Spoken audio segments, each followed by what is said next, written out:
L'inquiétude est l'antichambre de l'espérance. C'est un mantra personnel que je me suis fabriqué pour ne pas me laisser, mais je vous parle à toutes et tous, prendre comme des lapins dans les phares par la catastrophe que nous avons sous les yeux.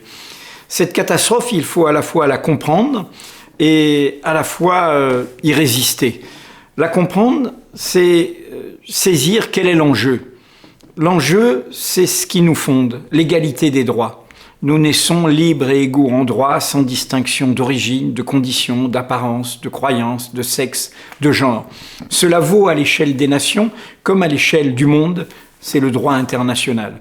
Aujourd'hui, nous avons des forces politiques, étatiques, idéologiques, militaires, guerrières, qui veulent remettre en cause cela, qui veulent qu'au fond, il n'y ait plus de droit international et qu'il y ait un retour, au fond, aux droits des identités, aux droits des nations supérieures à d'autres, des civilisations supérieures à d'autres, des apparences, des religions, des croyances, des sexes supérieurs à d'autres. C'est une bataille vitale.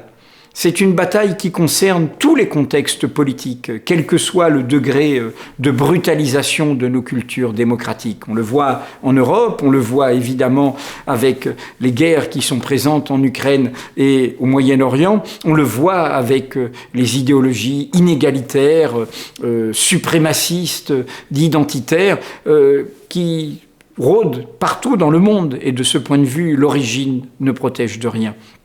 Pour moi, voilà l'enjeu. C'est la boussole de l'égalité pour s'y retrouver dans un monde obscur, dans un monde où les ombres rôdent, où les nuages menacent d'éclater et où des tempêtes réelles font beaucoup de dégâts et beaucoup d'humanité blessée, détruite, comme on le voit évidemment actuellement à Gaza depuis 1 an.